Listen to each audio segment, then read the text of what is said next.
Olá, está começando o Entre Linhas, seu programa de literatura e livros na TV Cultura. Hoje a gente presta uma homenagem ao escritor Dalton Trevisan, cujo centenário de nascimento é comemorado neste ano. O Entre Linhas estreia um novo quadro e visita a biblioteca do cantor e compositor Tom Zé. Agora, Tom Zé, fiquei sabendo que você tem uma biblioteca secreta. Vamos conhecer? É porque não cabe, vamos. E o programa relembra outro mestre da música brasileira, Jardim Macalé, que morreu no último mês de novembro. Chamam de gênio, de maldito. Você vai conhecer também o mapa das livrarias de rua de São Paulo. A gente vem se encontrando com livreiros para pensar em maneiras de levar as pessoas para as livrarias.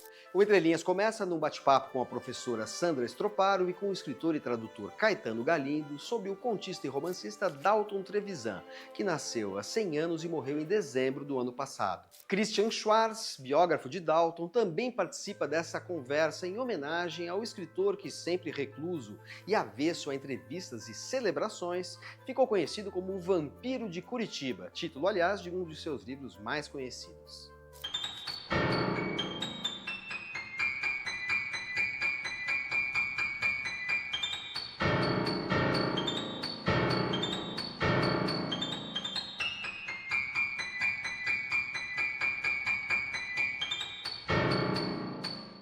Sandra, você faz parte, junto com o Galindo, do conselho editorial da reedição da obra completa do Dalton Trevisan pela Todavia, né?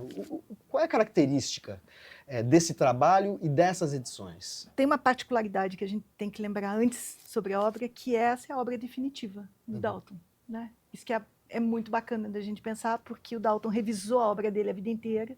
Ele nunca editou 2 vezes o mesmo texto e agora esse texto é o definitivo. Então a primeira questão é essa, e dá o frio na barriga quando você começa a se aproximar da obra por causa disso. Eu acho que ele é o poeta da aldeia que é universal, sabe? Ele vai sempre falar de Curitiba, mas ele está falando de todo mundo. Ele fala dos homens, ele fala de todos os homens, ele fala das mulheres, várias medidas também, ele está falando de todas as mulheres. Então essa observação do minúsculo para chegar na natureza humana é violentíssimo às vezes, é soco no estômago, mas funciona. Um menino de cor e descalço vem com uma vela que acende ao lado do cadáver. Parece morto há muitos anos, quase o retrato de um morto desbotado na chuva.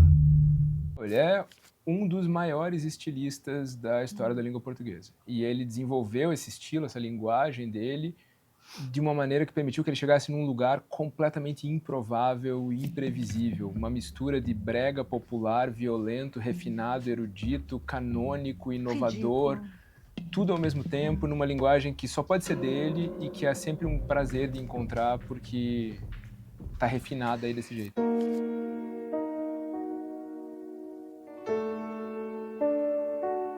Ele foi, sobretudo, um dos grandes contistas do século XX, falando universalmente, assim. Numa forma de conto até muito convencional, que eu gosto muito, particularmente me agradam aqueles livros do início, né? As novelas Nada Exemplares, e depois um certo retorno nos últimos livros que ele fez a contos de extensão mais normal, mais convencional, né? E uma reinvenção de linguagem permanente, né?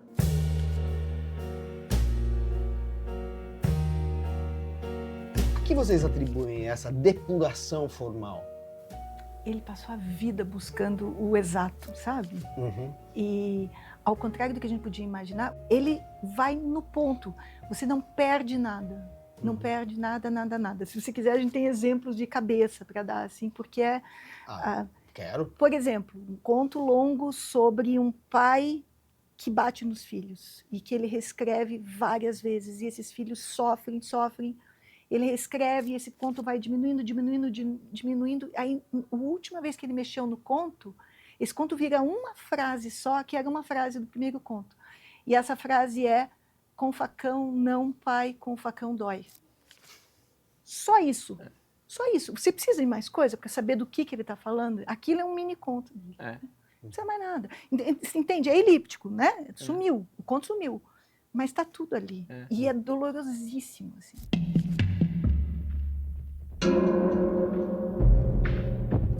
Christian, você recentemente terminou a biografia do Dalton Trevisan, que vai sair em breve.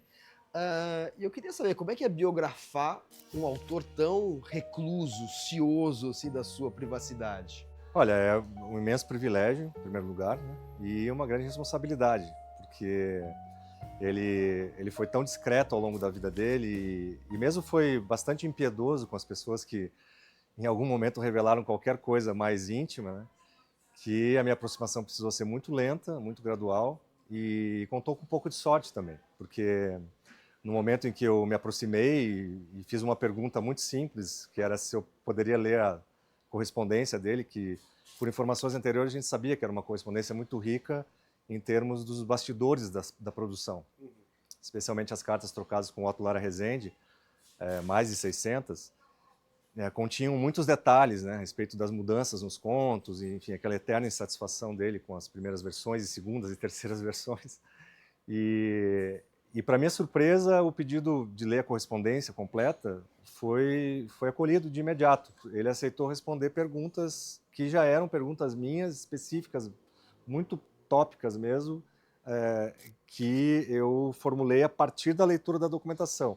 Então, obviamente, que se eu estava perguntando sobre uma passagem dos diários, né, ele estava ciente, ele aceitou responder, e aí ele mandou algumas respostas por escrito, outras por áudios de WhatsApp. Quando ele já tinha 99 anos, né? Era um processo bastante lento e difícil, mas eu preferi não causar esse incômodo, né? De ir até a casa dele e depois o apartamento para o qual ele se mudou, onde ele já estava sendo atendido por profissionais de saúde, por enfermeiros, cuidadores, né? Não tinha condições de eu consultar o acervo lá e muito menos de eu querer fazer uma entrevista, né? Demorada a essa altura da vida dele, mas é precioso esse depoimento de 1 hora e pouco, em cima de algumas perguntas que eu formulei, e depois as respostas por escrito. E eu posso dizer com toda certeza que ele estava absolutamente ciente, né, de estar recontando algumas passagens cruciais a partir da minha curiosidade. A gente tem as figuras, assim, os desvalidos, que não são nem heróis nem anti-heróis, são pobres diabos. Então é a costureirinha, casadinha, o funcionário público suarento, aquele tarado que, na verdade, só persegue as pessoas pela rua, mas não consegue nada. Quer dizer, às vezes consegue, mas enfim, a gente até tem violência, até violência policial, mas de uma maneira geral, é um universo de pessoas que se extinguem. Como é que você vê a recorrência dessas personagens do pobre diabo na obra do Dalton? Tem esse lado, eu acho que o Dalton é um contista em todos os sentidos. Não só o cara da forma breve, ele é o cara do interesse pelo pequeno, ele é o cara do reduzido, do quadro. E além de tudo, ele estava em Curitiba. Curitiba é um lugar pequeno, talvez de alma pequena, talvez uma cidade menor, é uma cidade de gente. Não nos cabe o épico, não nos cabe o transgeneracional gigantesco. A gente é o lugar da observação. É o lugar da fofoca, é o lugar do vizinho, é o lugar da história da menina da família do lado. É um lugar que para nós ainda faz sentido. A gente é 50 anos mais novo que ele, mas a gente ainda viveu esse mundo, a gente ainda sente esse mundo como curitibano. Essa espécie de mentalidade da cidade pequena numa cidade que hoje já tem um tamanho considerável. E essa mistura é meio explosiva. E a Curitiba, que é personagem do Dalton, uma das grandes personagens dele, também expressa um pouco isso, né? Uma cidade que é vista muitas vezes como um modelo da modernização do país e que ele lê a contrapelo, vendo o fracasso desses projetos, dessas ambições, dessas pretensões. Ele era o cara que estava olhando atrás da cortina embaixo do sofá. Nos anos 90 ele começa a reagir muito violentamente a isso. Ele escreve até poemas, Sim. que para mim são épicos. Aí sim, a cidade não é épica, mas os poemas são recusando Curitiba. Morrer em Curitiba é que não dá, ele diz o tempo todo. E ele ridiculariza todo mundo, dos políticos aos funcionários, ao grupo cultural principal da cidade, sabe? Ele ridiculariza todo mundo.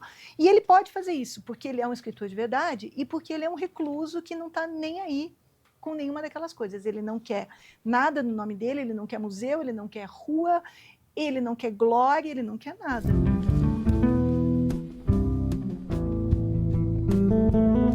No pós-fácil que você escreve com o Felipe Hirsch para a Educação Sentimental do Vampiro, você menciona a presença de autores estrangeiros na obra do Dalton, que aparece de maneira meio oblíqua, e fala: Dalton sabia mexer com o cânone da literatura, não apenas brasileira, mas universal. Ele era um hiperleitor. Ele viveu literatura. Ele viveu lendo, viveu escrevendo, editando, copiando, remixando.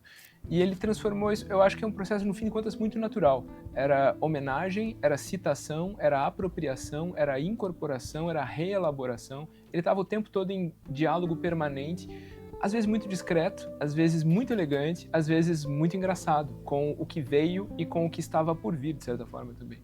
Porque ele pega um texto que era sério, ele pega Lusíadas e ridiculariza. Ele pega uma frase da Constituição Americana e ele joga no chão, assim. Então, a Constituição e a sua nobreza histórica, ele joga no chão. Ou ele pega uma frase do hino da bandeira brasileira e ele usa para descrições eróticas. E aí é uma questão de repertório. Quanto mais você lê, mais você vai encontrando essas citações. E fica, no geral, é muito, muito interessante, mas às vezes fica engraçadíssimo. E às vezes é crítico e às vezes é uma forma de homenagem.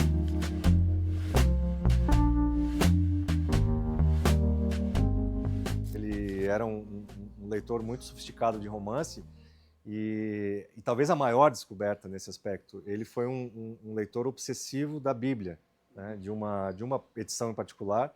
Isso começou lá atrás, mas ele comprou essa edição que ele carregou com ele até o final da vida, ali no início dos anos 60, e ela é abundantemente anotada, né, grifada.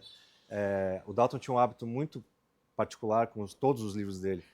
Quando ele terminava a leitura de um livro, ele anotava a data de término da leitura ou da releitura. Então, a biblioteca é uma coisa maravilhosa, porque além da marginalia, dos livros, você tem sempre, na última página dos livros que ele conservou até o fim, em torno de 2.400 volumes que tinha na biblioteca dele quando ele morreu, inclusive esse exemplar da Bíblia, você tem lá, no caso da Bíblia, a cada livro, não é no final do... Ele leu, por exemplo, o Novo Testamento várias vezes, né? Cada livro do Novo Testamento. Então ele anotava cada leitura. Passou de 10 cada Então um. você sabe o que ele estava lendo em cada momento, Cada cada momento, ano. exatamente. A partir do início dos anos 60 até os anos 2020. Né? E essa linguagem bíblica, né, eu acho que contribuiu muito para uma coisa que parece um pouco, às vezes, uma concisão, né, de um tipo que você encontra justamente em passagens bíblicas, em versículos marcantes. Ele procurou isso, né? Ele fazia verdadeiras reescritas de algumas coisas, de alguns personagens, de algumas passagens curtas, né? Principalmente na fase final da produção dele. Abriu-se a porta da cozinha e o vulto se esgueirou por entre os canteiros de malvas. Ao ouvir brados, é ele! Vai ali, olhe que foge! Ergueu-se e a passo largo alcançou o portão sem se deter para fechá-lo. Já foi visto, pare aí, João Maria. Por que ele ficou conhecido como Vampiro de Curitiba? O livro que estava na praça, embora fosse um livro de 65 e já fosse o ano de 68, era o livro pelo qual ele era lembrado, o mais recente e o mais bem-sucedido, inclusive até aquele momento. Então, já tinha essa tendência a chamá-lo pela alcunha do personagem, e ele incentivou naquele momento, com uma espécie até de estratégia. Eu não quero que o Dalton Trevisan, pessoa física, ou que a minha intimidade ou a minha vida aqui na cidade seja exposta. Então, por que não assumir de vez que eu sou o Vampiro de Curitiba? Eu diria caso único na literatura universal. Eu não consigo me lembrar de um autor que seja efetivamente conhecido pela alcunha de um de seus personagens. Acho que não tem outro. Ele era chamado o Vampiro de Curitiba, alternativamente a Dalton Trevisan.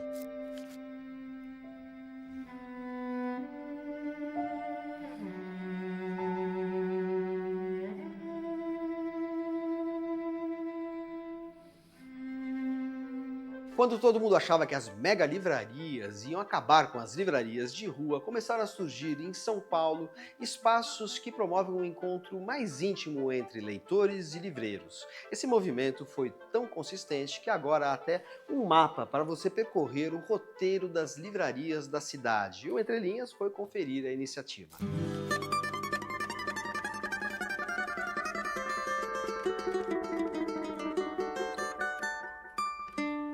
Cecília, quando você percebeu que o movimento das livrarias de rua justificava a existência de um mapa? E que relação tem, por exemplo, com esse espaço aqui, a Livraria Gráfica? Faz algum tempo que a gente vem notando esse surgimento de várias livrarias de rua, cada uma com seu estilo, com sua curadoria, com seu sabor próprio. E, ao mesmo tempo, assim como surgem, também tem muitas dificuldades para ter uma livraria hoje, neste mundo que a gente vive.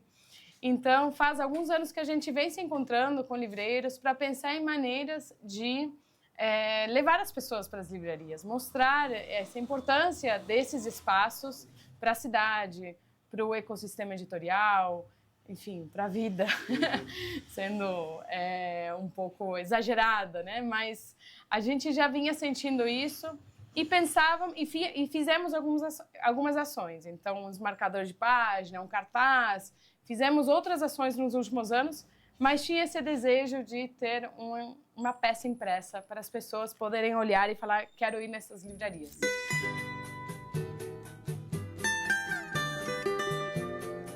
Bruno, o que significa para você e para a Ponta de Lança, sua livraria, o mapa das livrarias de rua de São Paulo? Olha, esse mapa significa estar num movimento maior. A primeira coisa que me cai na cabeça é exatamente isso. Porque uma livraria, ela não faz verão sozinha. A gente precisa de mais gente, nós precisamos de mais livrarias, né? Uma livraria, ela atende uma comunidade, aquelas pessoas que estão ao redor, que buscam por livros. Quando nós temos uma rede de livrarias, várias livrarias com as suas personalidades, com as suas idiosincrasias próprias, você tem um movimento maior. E fazer parte disso é incrível, porque você consegue oferecer diversidade, você consegue oferecer escolhas, você consegue oferecer mais acervo para as pessoas, né? E todos nós estamos imbuídos num sentido, que é numa busca comum, que é fazer com que as pessoas leiam mais, possuam mais cultura, aumentem o seu mundo simbólico, né? Então, uma livraria é um espaço de cultura, é um espaço desse mundo simbólico.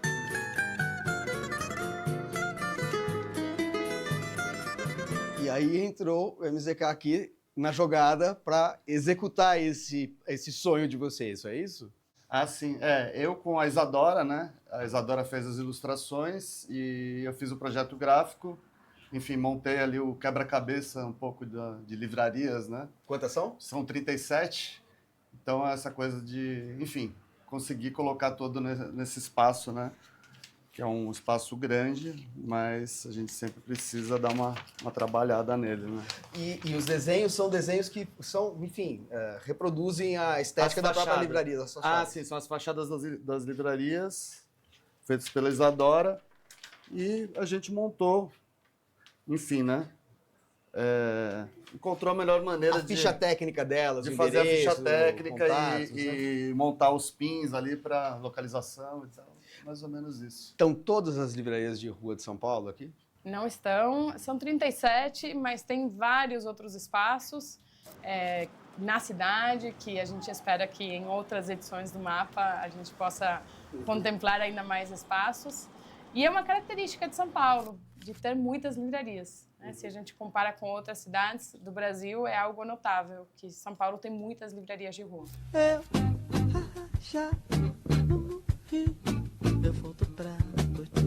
Uma livraria é um negócio essencialmente pequeno. Nós não conseguimos grandes números. Ou seja, livraria não é supermercado.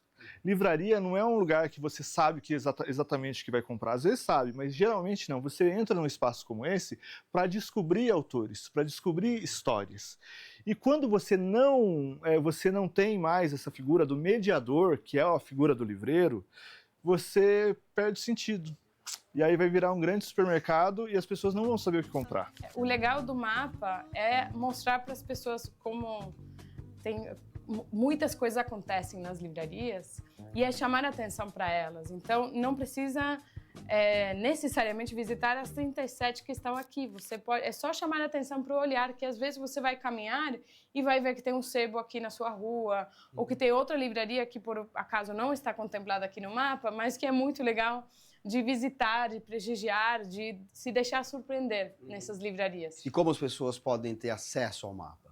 Indo nas livrarias. Então, todas as livrarias receberam a mesma quantidade de mapas, e aí cada uma está distribuindo da melhor maneira que pensa. Então, tem algumas pessoas que estão deixando em pizzarias, em lugares do bairro, tem gente que está levando para eventos, mas o melhor jeito de pegar o mapa é indo nas livrarias. Chega um dia, a cidade é careta. Chega um dia, a cidade é correr. Chega um dia, me arranco no outro. Se eu me perder na Catarina, eu vou, eu mato, eu morro. O Entre Linhas estreia agora um novo quadro em que a gente visita as bibliotecas pessoais de artistas e escritores. E hoje você vai conhecer as estantes do compositor e cantor Tom Zé, esse baiano genial que, radicado em São Paulo, tem uma biblioteca que traduz sua inesgotável criatividade.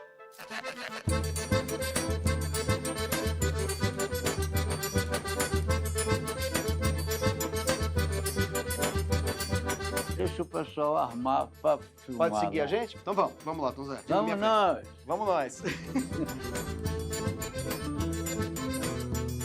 Agora, Tom Zé, a gente tem aqui livros de filosofia, a gente tem livros de ficção científica, tem uma seção toda dedicada ao teatro, passa para o Balzac, literatura russa. Mas eu queria saber como é que você começou a constituir uma biblioteca, ou seja, quando é que a leitura entrou na sua vida? Bom, entrou desde o tempo de criança, porque Guimarães Rosa o pai dele também tinha uma loja, e ele aprendeu uma língua do sertão, dos viajantes, sertão dele, né?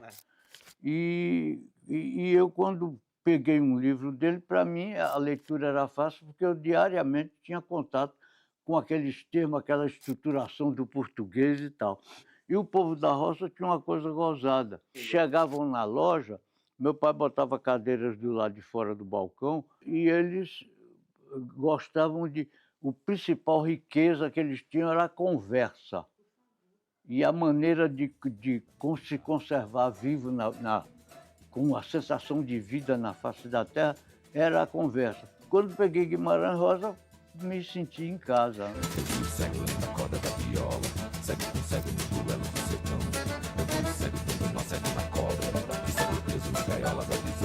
Agora, você colocou aqui Guimarães Rosa junto com o Euclides da Cunha, os sertões, ou seja, o sertão não saiu de você, como diz o por causa dito da Guerra popular. de Canudos, né? A terra, o homem e a luta.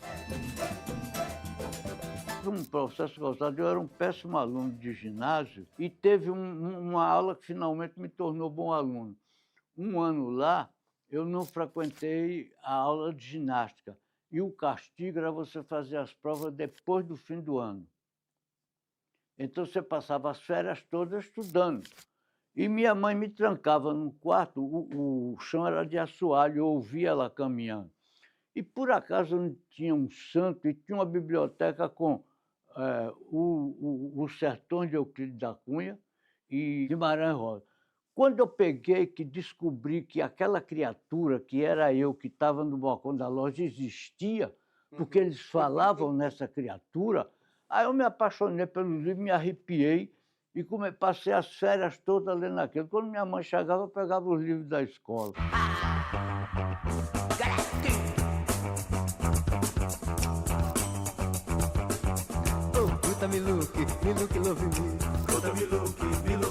Agora, Tom Zé, fiquei sabendo que você tem uma biblioteca secreta que não está aqui, está fechada dentro de um armário. Vamos conhecer? É porque não cabe, vamos. Foi a Neuza, sua mulher, que me falou. É. E ela falou que você tem um gosto muito especial por um gênero literário.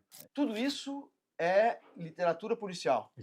Principalmente o Rex Stout, né, Neuza? O que te atrai na literatura policial? Ao que atrai Deus e o mundo. Eu não vou deixar de falar uma coisa. Embora não seja livro, na sua biblioteca, junto com Rex Stout e outros autores, tem uma coleção do detetive Columbo, Tenente filmes. Columbo, filmes do Columbo. Isso é maravilhoso, porque o Columbo, você inclusive está com um casaco, aí o estilo Columbo, nesse frio paulistano fora de hora que a gente está enfrentando. Columbo era uma maravilha, né? Com aquele aparente incapacidade. Ele era simplório e pegava todos os ricaços lá de Los Angeles no pé. Eu tô te explicando pra te confundir, eu tô te confundindo pra te esclarecer. Tô iluminado pra poder cegar, tô ficando cego pra poder guiar. E aqui uma coisa que estava ligada à última coisa que eu lia quase todo dia, que é Décio Pinhatari, Haroldo de Campos, Augusto de Campos. E muita teoria de linguagem, ensaio sobre poética. Ensaio sobre semiótica, literatura. Tem livros lá atrás que não cabem para todos ficar aqui visível. Tem o livro de Caetano ali, ó, Caetano Veloso, Verdade Tropical. A gente encontra um nicho aqui na sua biblioteca de ficção científica. Pois é um gosto pessoal? É casual ou tem um sentido? Não, era um gosto também de infância. Era também, logo no tempo de ginásio, eu lia muito. E não foi à toa que eu fiz a letra de 2001. Está aqui o Arthur C. Clarke. O Arthur Clarke, que é um dos mais importantes, né? E quando Caetano morava na Avenida Angélica, e a gente ia para lá depois do almoço, porque ele ficava conversando até de madrugada. Eu não, eu dormia meia-noite. E de manhã eu não tinha música para fazer um disco. E de manhã fazia uma música. Um dia eu fiz uma música chamada Astronauta Libertado. Aqui está Arthur Clarke. Eu era louco pela corrida espacial. Mas eu falei com eles, essa música não presta. Aí, não presta. Guilherme Araújo aí deu a Rita Lee para fazer a música. Ela mudou o nome para 2001 e fez uma música caipira. Astronauta libertado, minha vida me ultrapassa em qualquer rota que eu faça. Dei um grito no escuro, sou parceiro do futuro na reluzente galáxia. Na reluzente galáxia. Eu quase posso palpar a minha vida que grita, empenha e se reproduz na velocidade da luz. O Entre Linhas termina numa homenagem a outro mestre da música popular brasileira, o carioca Jardes Macalé, que morreu em 17 de novembro aos 82 anos. Com uma formação na música clássica e uma obra que mistura vários gêneros, do samba ao choro e ao jazz, Macalé teve também parcerias com poetas como Torquato Neto, Ali Salomão, Duda Machado e Capinã. Até a semana que vem. Chamam de gênio, de maldito, de dispersivo, de agregador, de conservador, de várias coisas. É mais do que eles falam, então? Pois é, por isso eu disse. Mas, na realidade, eu sou um músico, simplesmente um músico. Jardes da Silva. Da Silva. Por que Macalé? Existia um jogador de futebol no Botafogo que era não era um péssimo jogador, não era um mau jogador, mas ele tinha momentos fantásticos de jogar muito bem e momentos não tão bons assim. Então, quando eu jogava pelada com o pessoal do Quarteirão, lá no Rio de Janeiro, quando eu pegava na bola, o pessoal, para me gozar, eu não jogo futebol, eu não sou bom de futebol. Aí o pessoal gritava, passa a bola, Macalé. Ô, Macalé, passa a bola, Macalé. Então ficou Macalé.